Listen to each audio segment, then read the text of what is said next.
Hi guys, this is GenChemStoich103 part 2, and these are limiting and excess reactant example calculations, and this is for general chem.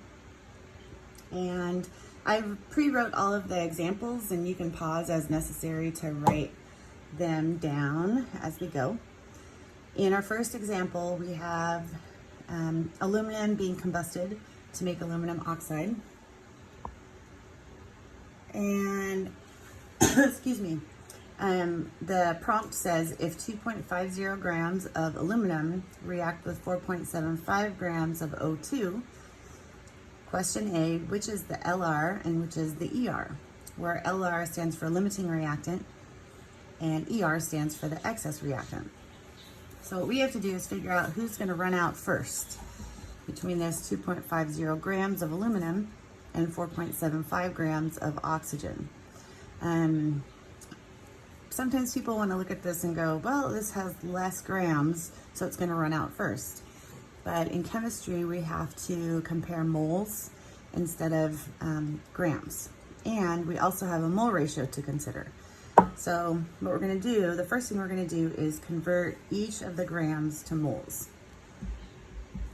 So we're going to go with 2.50 grams of aluminum and 4.75 grams of O2.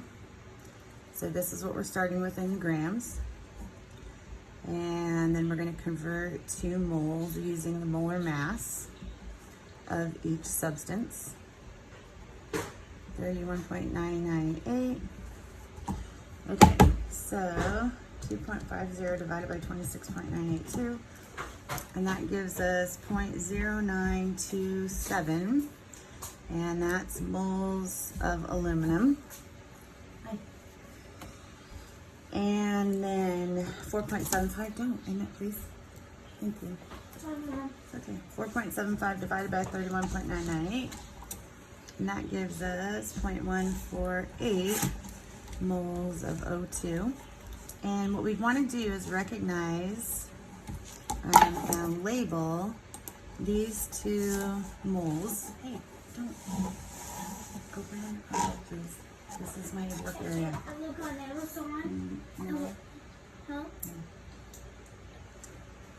These are our half moles. Can I do A-B? E-Bay? No. But I'm trying to make a video. okay.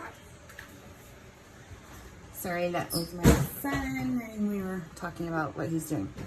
Anyway, so these two these two numbers represent the moles that we have, kind of like the 800 marshmallows and 400 chocolate bars and that kind of thing. So this is what we have to work with. Now, what we're going to do is calculate over here to what we need. Okay, so what we're going to do is put a mole ratio in here. And on the bottom of the mole ratio is 4 aluminum, and then on top would go 3 O2. That's going to tell us how much oxygen is needed to get rid of all of this aluminum.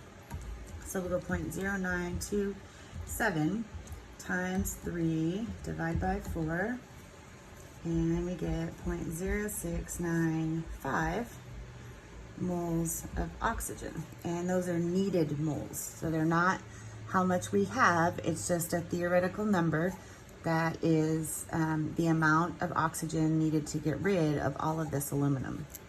Okay, and then we're going to do a similar calculation down here on the oxygen, except that we're going to put the oxygen on bottom because we're trying to cancel the oxygen and get to aluminum moles.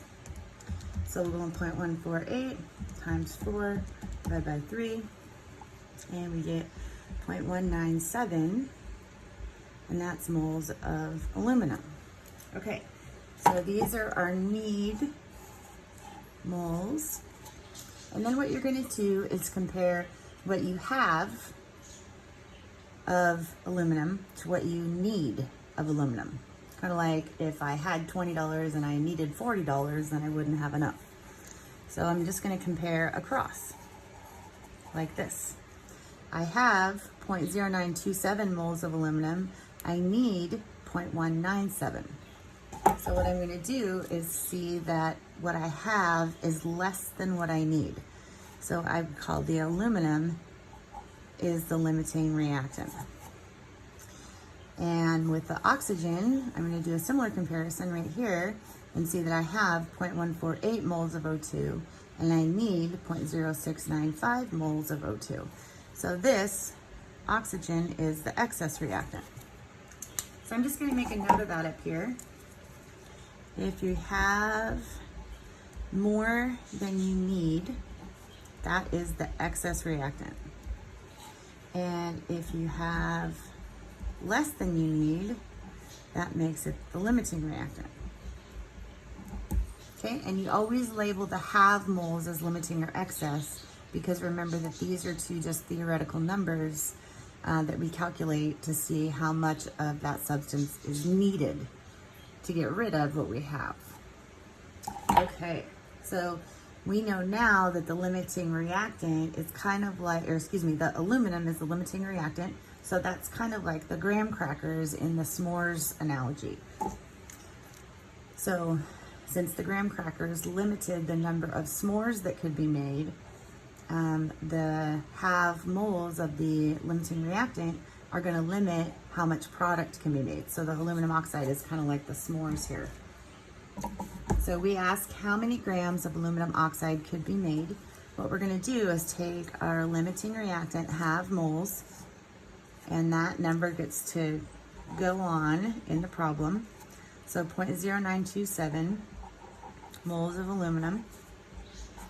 And then we're going to do just plain old stoichiometry to get to grams of aluminum oxide. If we're starting with moles of Al, then we're going to put 4 Al on the bottom, and we'll put 2 Al2O3 on top. And if we were asked to answer in moles, we could stop there, but we're not. We're asked to answer in grams.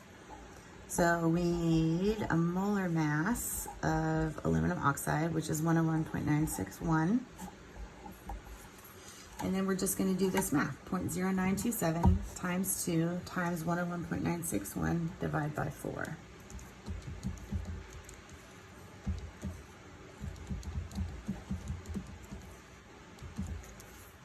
And we get 4.73 grams of aluminum oxide could be made. Okay, so we took the steps to find who is limiting and who's in excess. Then the limiting reactant comes down here, and we do stoichiometry to get to the aluminum oxide number. Okay, moving on, we're going to go on to example number 2. This is a very similar situation because we have grams of each reactant. We just have a different reaction. So we have 2 C2H6 plus 7 O2 makes 4 CO2 and 6 H2O. And if a reaction takes place with 10 grams of C2H6 and 10 grams of O2, we're asked to identify the limiting and excess reactant. So we have 10 grams of C2H6 and 10 grams of O2 reacting. So the first thing we're going to do is, just like up here, convert to moles.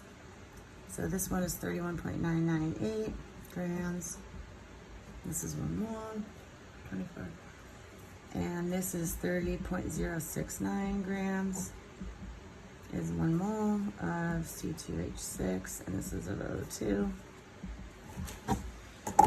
Okay, so we're going to do 10 divided by 30.069, and we get 0.333 moles C2H6 and 0.313 moles of O2. And then we would label these as our half moles. This is what we have. This is like the 800 marshmallows and the 400 chocolate bars and the 4 graham crackers. Okay, and then we're going to do a calculation over here to what's needed of each one. So we're going to do on the bottom 2 C2H6, and on top is going to go 7 O2.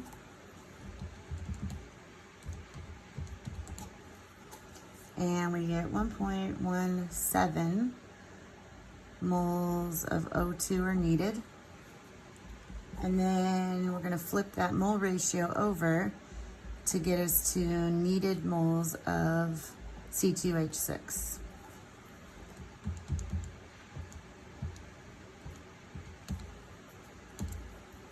And we get 0.0894.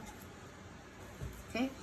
And we have 0.333 moles of C2H6, and we need 0.084 moles of C2H6. And so you can see we have more than we need if we're comparing here. That means that this guy right here, the C2H6, is the excess reactant.